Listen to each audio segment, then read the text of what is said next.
I am your host, Danielle Mims. Welcome to Think Like a Kid, the podcast that helps parents and teachers stop guessing and start teaching the way kids actually learn. After working with hundreds of kids, I can promise you this: one-size-fits-all learning doesn't work. It's time to stop making kids fit the system and start shaping learning around the child. Each week, you'll get quick wins, creative ideas, and brain-based strategies to make learning hands-on and fun again. So whether you're in the classroom, the car, or halfway through your coffee, I am so glad you're here. Let's think like a kid. Hello, and welcome back to Think Like a Kid podcast. I am so excited you're here. It's a great episode. We are going to be talking about something that all kids love, which is control, right? Kids love to feel in control. That's why they rebel. That's why we have these power struggles. They love control. And I love giving kids control when it is appropriate. And I love giving parents resources on how to do that. So let's get into it. Kids don't struggle because they lack discipline. They struggle because they lack a sense of control. So the brain is ultimately calmer when it feels safe and when it feels seen and when its control is in control of its choices. So when kids feel powerless, their amygdala, aka, what did we talk about? The watchdog brain takes over. So when kids feel agency, their regulation will start to improve, honestly, right away.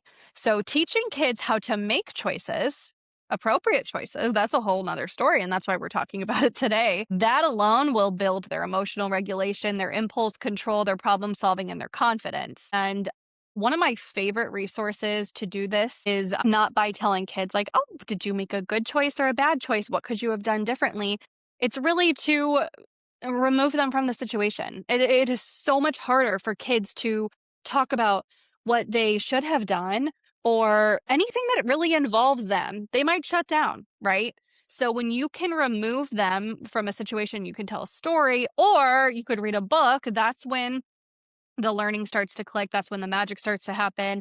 And one of my favorite resources to do that is with the books, What Should Danny Do? There's a whole series.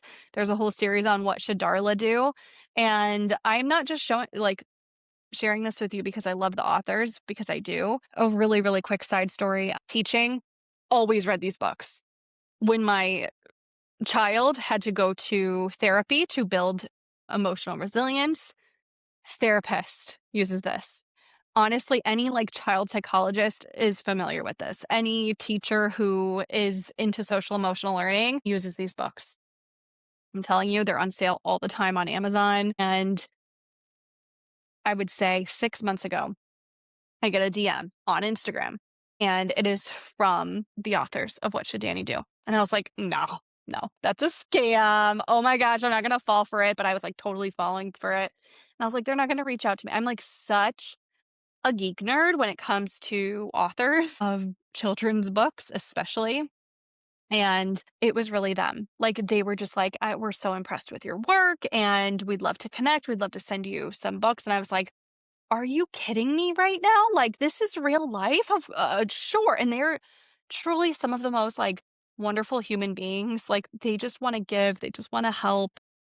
I would love to get them on this podcast, actually. So that's definitely a goal for me. Anyway, this book alone, your child will be obsessed with it. And what's so cool is that you're teaching the skill of what we're talking about, of making choices, but you're doing it through a character that's not your child, right? It's going to be 10 times harder to teach your child about legitimately anything if you just make it about them. But if you remove them from the situation and you give it to them in a different context, this is a very well-loved book, by the way, then that's when the magic is going to happen. So this book is about a guy named Danny, and his dad talks to him about his power to choose, and that's his ultimate superpower. And it will go through the whole day. So I believe this is the book where he comes down and he's ready for breakfast and his brother is eating off of his favorite plate. And he's like, I don't want this alphabet plate. I already know my alphabet. Why would I want this alphabet plate? I want my plate. And he has the power to choose. He can either throw a fit or he can just be flexible about it and be like, okay, I didn't get the plate I wanted. I'm disappointed and move on, right? But what the magic part is that your child gets to pick the choice for Danny. So if your child wants to pick him throwing a fit, then it will tell you to go to a certain page and it will act out exactly in that way. And then the repercussions and the natural consequences of what happens when you make that negative choice. And it's your child's job to kind of like put it together and be like, so if he makes that choice, then this happens. And they figure it out and then they want to like reread it, the same story, and go on to the positive path. And then, my kids have done this so much where they're just like, "Oh, let's do positive, negative, negative, positive." Like they want to read all the stories because if you like right here, it says there's 9 stories in one. So there's 9 different directions that you can go based on the choices of what your child decides to choose. So this book isn't like the character is not bad. The choices, like even if he makes negative choices, they're not shamed. They just get to see the natural consequences of like what I said, but they get to see it in a safe way. And yeah, I mean, of course, kids are going to giggle and think it's funny for Danny to stomp and shout. I don't know why I'm recording on my MacBook right now and it just did like that thumbs up. That's so weird. I'm sorry if you're watching on YouTube. Anyway, this book teaches kids that you always have a choice, right? Even when things are hard. And, when something that I do with my own kids is when they are faced with a situation. I'll go to the extreme, guys. I'll go there. When my kid is about to I have boys, right? 3 boys. So if one of my kids is about to hit the other boy, I don't go like, "Oh my gosh, we don't." Okay, sometimes I do. But what I decide to do, it's doing the thumbs up thing again. I don't know why. My gosh, if you were watching on YouTube, this is absolutely wild. So if I have one of my kids is going to hit another child, like my other son, and I have this big reaction and I shame them, it's not teaching them anything, right? I calmly say, well, it looks like you have 2 choices, right? So you're going to name those choices and you're going to do it in a neutral way. You're not going to be like, saying the good choice in like a good tone and then the bad choice in a bad tone.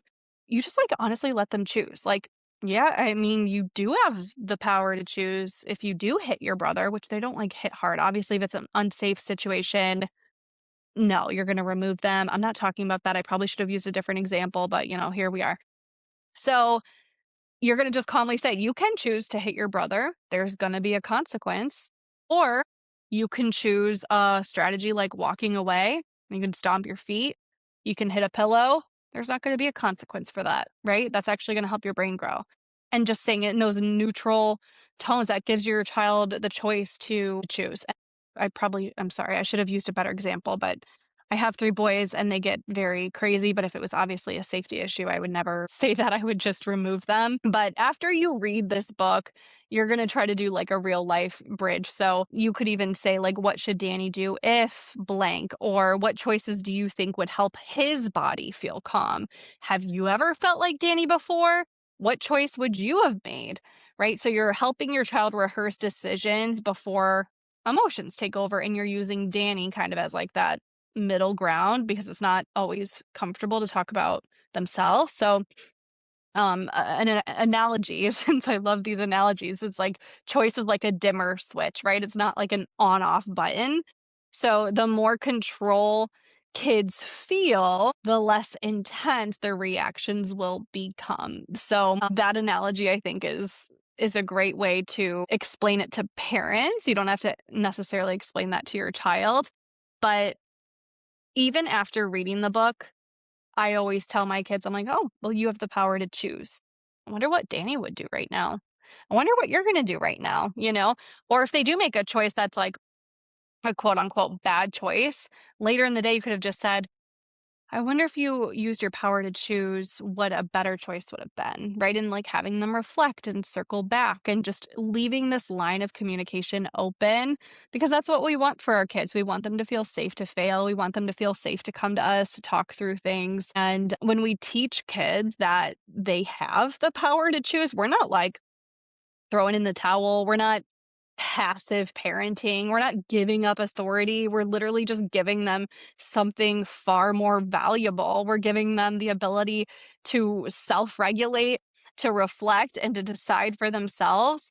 And when you do that and you don't lecture and you bring out a book like What Should Danny Do? And you really get down on their level in this neutral tone and you think like a kid, think in the way that their brain works, it gets easier. And you get to enjoy even those parts of parenting and teaching where it's like you get to see their brain working and it's like, oh wait, I'm in control of this, right? It doesn't have to just be like, oh, do you want this color cup or this color cup? Like those choices are great too, but this is like choices like in their everyday that really make a difference. And how their day could have turned out if they made a different choice. And you can talk about that stuff with them. And this is so powerful. And it really just helps advance their emotional intelligence and it helps build up their emotional regulation. So until next time, I hope you try it out. And I will link their books in the show notes. Honestly, they put them on sale all the time on Amazon and they are worth every single penny.